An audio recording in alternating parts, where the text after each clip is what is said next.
بسم اللہ والصلاۃ والسلام علی رسول اللہ، اما بعد فاعوذ باللہ من الشیطان الرجیم، بسم اللہ الرحمن الرحیم۔ آج جس موضوع پہ گفتگو کریں گے وہ ایک سوال ہے جو مستشرقین کی طرف سے، جو اکثر جو کفار ہیں، جو دشمنان مسلمان، دشمنان دین ہیں، وہ ہمارے اسلام پر اکثر اعتراضات اور سوالات اٹھاتے رہتے ہیں۔ ان میں سے ایک سوال آج ہے جس پہ بات کریں گے کہ ایک سے زیادہ شوہروں کی ممانعت کیوں ہے اسلام کے اندر۔ احادیث کے قرآن کے قاری پھیلائیں گے اسلام، تمنا ہے ہماری، لیں گے نئی نسل کی ہم سوچ کا دھارا، تاریخ مسلمان سنائیں گے دوبارہ، کرنے نہ دے ہم کفر کو امت کا خسارہ، ہم حق کے پرستار ہیں باطل پہ ہیں بھاری، پھیلائیں گے اسلام، تمنا ہے ہماری، داعی ہے احادیث کے قرآن کے قاری، پھیلائیں گے اسلام، تمنا ہے ہماری، اسلام زندہ باد، اسلام زندہ باد۔ جس طرح ایک اسلام جو ہے وہ اگر اسلام ایک سے زیادہ بیویوں کی اجازت دے رہا ہے تو پھر ایک عورت کو ایک سے زیادہ شوہروں کی اجازت کیوں نہیں دی جا رہی؟ پہلے تو اس کے اندر جو غیر مسلم تھے وہ تھے، اب اس کے اندر کچھ مسلمان بھی اس سوال میں شامل ہیں اور وہ اس امر کی دلیل مانگتے ہیں کہ جب ایک مسلمان مرد کو ایک سے زیادہ بیویاں رکھنے کی اجازت ہے تو پھر جو کوئی عورت ہے، کسی عورت کو ایک سے زیادہ شوہر رکھنے کی اجازت اسلام نے کیوں نہیں دی؟ اس پہ بات کریں گے۔ سب سے پہلے میں یہ کہوں گا کہ اسلامی معاشرے کی بنیاد عدل اور مساوات پر قائم ہے، اور اللہ نے مرد اور عورت کو برابر پیدا کیا ہے، اس کے اندر کوئی شک نہیں ہے۔ لیکن جب برابر پیدا کیا ہے لیکن کچھ صلاحیتوں اور ذمہ داریوں کے ساتھ مرد اور عورت جسمانی اور نفسیاتی طور پر ایک دوسرے سے بالکل مختلف ہیں۔ کس طرح مختلف ہیں؟ اس لیے کہ ان کے کردار اور ذمہ داریاں مختلف ہیں، اس لیے۔ اور مرد اور عورت اسلام میں برابر ہیں لیکن ہو بہو ایک جیسے نہیں ہیں۔ سورہ نساء کی آیت نمبر 22 سے لے کر 24 تک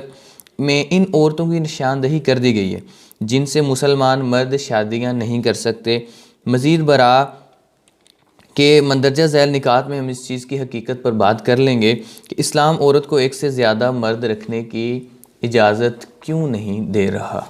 اب یہاں پہ بات کرتے ہیں سب سے پہلے پوائنٹ پر کہ اصل میں مین وجہ کیا ہے، اجازت اسلام نے کیوں نہیں دی۔ اب یہاں پہ غور کرنے کی بات یہ ہے کہ اگر کسی عورت کے ایک سے زیادہ شوہر ہیں تو پھر وہ اگر حاملہ ہو جاتی ہے تو یہ پتہ لگانا ناممکن اور مشکل ہو جائے گا کہ وہ بچہ کس کا ہے، وہ نطفہ کس کا ہے، اس کے پیٹ کے اندر جو اولاد ہے وہ کس کی ہے، یہ جو اس کا اندازہ لگانا مشکل ہو جائے گا، اور بعد میں فساد یا لڑائی جھگڑے کے بھی عناصر پائے جا سکتے ہیں۔ کوئی بھی کہہ سکتا ہے میرا بچہ ہے، میرا بچہ ہے، تو ظاہر ہے جو کچھ شوہر ہیں وہ اس چیز پہ جھگڑا کریں گے یہ ہمارا بچہ ہے، کیوں عورت ایک وقت میں ہم بستری کر رہی تھی سارے مردوں سے، اور جو مرد ہیں وہ نہیں جانتے کہ کس کا بچہ ہے یہ، اور اس کے بعد جو ایشوز پیدا ہوں گے ان ایشوز سے بچنے کے لیے اسلام نے اس کے اوپر پہلا پوائنٹ تو یہ ہے۔ اور ایک سے زیادہ شوہر ہونے کی صورت میں پیدا ہونے والے بچے کی ماں تو معلوم ہوتی ہے مگر اس کا باپ کا پتہ چلنا مشکل ہے۔ اسلام ماں باپ دونوں کی پہچان کو بہت زیادہ اہمیت دیتا ہے، اور ماہرین نفسیات کے نزدیک جو بچہ اپنے والدین کو نہیں جانتا، خاص طور پر اپنے باپ کو، وہ بہت زیادہ ذہنی، یہ ماہر نفسیات کہتے ہیں، ذہنی تکلیف سے گزرتا ہے، بہت زیادہ بے چینی اور کشمکش اس کا شکار ہو جاتا ہے، اور اکثر ایسے بچوں کا بچپن بھی ناخوشگوار گزرتا ہے۔ یہی وجہ ہے کہ طوائفوں کے بچے جو ہوتے ہیں بچپن میں صحت مند اور خوشگوار نہیں ہوتے۔ ایسا تعلق پیدا ہونے والے بچے کو جب اسکول میں داخل کروایا جاتا ہے، اس وقت ماں اور اس کے باپ جو ہیں نام پوچھا جاتا ہے تو وہ اسے 2 یا اس سے زیادہ ناموں سے جانتا ہے، جس کا اسے ایک یا دو سے زیادہ ناموں کا حوالہ دینا پڑتا ہے۔ میں مانتا ہوں کہ موجودہ سائنسی ترقی کے دور میں بدولت جین ٹیسٹ یا ڈی این اے چیک کر کے پتہ لگایا جا سکتا ہے وہ کس کا بچہ ہے، لیکن ماں اور باپ کی شناخت بھی ہو سکتی ہے، اس لیے کہ یہ نقطہ جو ماضی میں مؤثر تھا لیکن ممکن ہے کہ اب نہ ہو۔ بچوں کی ناخوشگوار بچپن اور ان کی ذہنی تکلیف کا مسئلہ بدستور برقرار رہتا ہے، اور یہ وراثت یعنی باپ کی جائیداد وغیرہ کی تقسیم جو کہ اسلام کے اندر وراثت کا سلسلہ جو ہے وہ بھی پایا جاتا ہے، تو یہ تھوڑا سا اس سلسلے میں بہت زیادہ آگے جا کے ایشوز اور اس کے سائیڈ افیکٹس جو ہیں وہ آ سکتے ہیں، اس لیے اسلام نے یہ پہلا پوائنٹ، یہ پہلی ایک عقلی دلیل ہے کہ اسلام نے ایک عورت کو زیادہ شوہر رکھنے سے کیوں منع کیا۔ اب پوائنٹ نمبر 2 پہ بات کر لیتے ہیں کہ مرد فطری طور پر عورتوں کی نسبت شادیوں کا زیادہ خواہش مند ہوتا ہے، اور یہ سچ بھی ہے، اور یہ بات کسی سے ڈکی چھپی نہیں ہے کہ مرد کے اندر جو ہے وہ ایک سے زیادہ شادیوں کی خواہش عورت کے مقابلے میں زیادہ پائی جاتی ہے، صرف اسلام میں نہیں، جتنے بھی مذاہب ہیں ان کے اندر یہ بات بالکل، جو پچھلی پریویس ویڈیو تھی ہماری اس کے اوپر اس چیز پہ بات کر چکے تھے کہ ایک سے زیادہ عورتیں جو ہیں ان سے شادی کا اسلام نے کیوں اجازت دی ہے، اور حکم کس کا کتنی کا دی، ایک کا حکم دیا، اور زیادہ جو ہے 4 سے زیادہ کی 4 تک اجازت دی ہے، 4 سے زیادہ منع کیا ہے۔ اور اب بات کر لیتے ہیں تیسرے پوائنٹ پر، جو ایک تیسری عقلی دلیل ہے کہ اسلام نے عورت کو ایک سے زیادہ شوہر رکھنے کی اجازت کیوں نہیں دی۔ جسمانی یا حیاتیاتی طور پر ایک مرد کے لیے کئی بیویاں رکھنے کے باوجود وہ اپنے فرائض جو ہیں وہ ان کو سر انجام دے سکتا ہے۔ آپ دیکھتے ہیں کہ معاشرے میں اسلام نے 4 جو اجازت دے دی ہے شادیوں کی، ایک جو مرد ہے وہ ایک سے زیادہ بیویوں کو رکھ سکتا ہے، پال سکتا ہے، ان کو سر انجام دے سکتا ہے، ان کی ذمہ داریاں، مگر ایسا اگر ایک عورت کے لیے ہو، ایک عورت نے کچھ گھروں کو پالنا ہو، یا ایک عورت نے سنبھالنا ہو، یا ایک عورت کے زیادہ شوہر ہیں اس کے حساب سے اس نے اتنے گھروں کو چلانا ہو، یہ اس کے لیے بہت مشکل ہے، بلکہ ناممکن ہے۔ اور عورت ویسے بھی پسلی سے پیدا کی ہے آدم کی،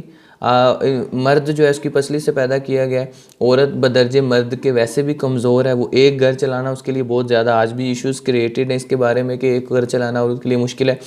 تو پھر عورت ایک سے زیادہ گھر کس طرح چلا سکتی ہے؟ ایک عورت، پھر اس کے علاوہ ایک عورت کو ماہواری کے دوران میں بہت سی نفسیاتی اور مزاج کی تبدیلیوں سے بھی گزرنا پڑتا ہے، ڈیورنگ آف دی پیریڈز جو ڈیز ہیں عورت کے، وہ ان سے بھی گزرتی ہے، تو یہ بالکل ناممکن ہے کہ ایک عورت جو ہے وہ زیادہ شوہروں کو رکھ سکتی ہے، یہ چیز ایک عقل سے بھی ماورا ہے، کیونکہ مرد آزاد ہے۔ کس طرح آزاد ہے؟ یہ جو آزاد کا مفہوم ہے وہ اس طرح لہج میں بات کی ہے کہ آزاد ہے کہ وہ مینسز سے مرد نہیں گزرتا، مرد اس حوالے سے آزاد ہے، لیکن عورت کے ساتھ تو بہت سارے ایشوز ہیں، تو عورت جو ہے، اب مرد جو ہے وہ ایک عورت پہ گزارا نہیں کرتے، بڑا مشکل ہے، ٹھیک ہے، اگر کر بھی رہا ہے تو اس کے لیے کیوں؟ مرد جو ہے وہ اگر عورت کے کچھ مخصوص دن ہے وہ عورت کے پاس نہیں جا سکتا تو اس کے لیے بڑی مشکل ہوگی۔ اگر عورت کے زیادہ شوہر ہیں تو پھر وہ جو شوہر جو اس کے ہیں ان کے لیے جو مشکل بہت زیادہ کریٹ ہوگی، وہ ایک الگ سے جو ہے وہ مسئلہ بڑا ایشو کریٹ ہو جائے گا۔ بہرحال یہ اسلام کی حکمت ہی تھی اس میں کہ اسلام نے عورت کو ایک سے زیادہ شوہر رکھنے کی اجازت نہیں دی۔ اب جو ہے دلیل نمبر 4، پوائنٹ نمبر 4 پہ بات کر لیتے ہیں کہ ایک عورت جس کی ایک سے زیادہ شوہر ہوں، اسے بیک وقت ایک سے زیادہ مردوں سے جنسی تعلقات رکھنے پڑیں گے، تو اس کی بہت سی جنسی بیماریاں، اس لیے اسلام کہتا ہے کہ یہ جو عدتیں ہیں یہ بھی اس لیے ڈسکس کی گئیں کہ عورت جو ہے وہ اس کی ایک تو جو ہے استبراء رحم ہو جائے، پتہ چل جائے کہ اس کے پیٹ میں جو بچہ ہے وہ کس کا ہے، اور جب میاں بیوی آپس میں کنیکٹڈ ہوتے ہیں تو ان کے ایک دوسرے کے ساتھ جینز ملے ہوتے ہیں، اس لیے اسلام کہتا ہے جب شوہر مر جائے یا بیوی نے طلاق لے لی ہے، وہ 3 ماہ یا 4 ماہ 10 دن جو عدت بتائی گئی ہے، یا جو، تو وہ اس لیے بتائی گئی ہے کیونکہ جو عورت ہے اس کے اندر کچھ جینز مرد کے تھے وہ آہستہ آہستہ اس دوران، اس مدت میں، اس عدت میں ختم ہو جائیں گے، پھر وہ دوبارہ فریش اور جو ہے وہ ریڈی ہو جائے گی کسی نئے مرد کے پاس جانے کے لیے، اگر وہ شادی کر کے اس کے پاس جانا چاہتی ہے۔ تو اگر ایک عورت کے زیادہ، یہ پوائنٹ نمبر 4 ہے، دلیل 4 ہے، چوتھی دلیل، تو پھر اگر ایک عورت کے زیادہ شوہر ہیں تو زیادہ شوہروں سے مل رہی ہے، اور یہ ایک امریکہ رپورٹ کے مطابق بھی ایک بہت بڑے ڈاکٹرز تھے، انہوں نے اس پہ ریسرچ کی گئی کہ ہماری عورتوں میں یہ جو ایڈز وغیرہ کی اور دوسری بیماریاں یہ قدرے زیادہ پائی جاتی ہیں مسلمانوں سے، اور اس کی وجہ یہی ہے کہ ہماری عورتوں کے تعلقات ایک سے زیادہ مرد کے ساتھ ہوتے ہیں،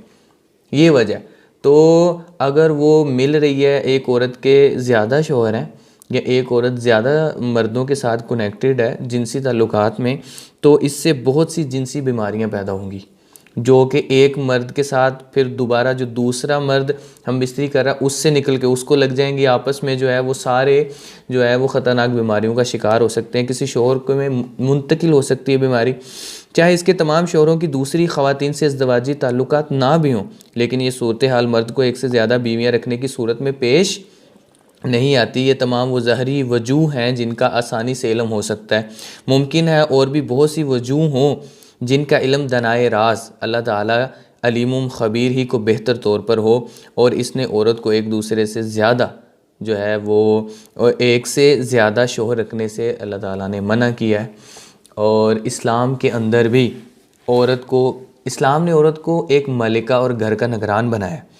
اور اولاد اور گھر کی دیکھ بھال کے لیے اس کو اس چیز کا حکم دیا ہے کہ وہ اپنے شوہر کے لیے حفاظت کرے، اپنے نفس کی اور اس کے گھر کی، اس کی اولاد کی۔ اور یہ کیسے ممکن ہے کہ ایک سے زیادہ گھروں کی دیکھ بھال کر سکے ایک عورت؟ اور دوسری بات یہ ہے کہ مرد کے اندر ایک فطرتی غیرت پائی جاتی ہے، وہ شراکت نہیں برداشت کر سکتا، بالکل بھی مرد شراکت، چاہے وہ پڑھا لکھا ہے، جاہل ہے، کمزور ہے، طاقتور ہے، کوئی بھی مرد ہے۔ اور یہ وصف حافظ ابن حجر اسقلانی جو ہے وہ ایک واقعہ لے کے آئے ہیں، وہ کتاب کا نام ہے فتح الباری، اس کے اندر ایک واقعہ لے کے آئے ہیں، تو وہ اس میں بیان کرتے ہیں کہ ایک جانور بھی شراکت نہیں برداشت کرتا،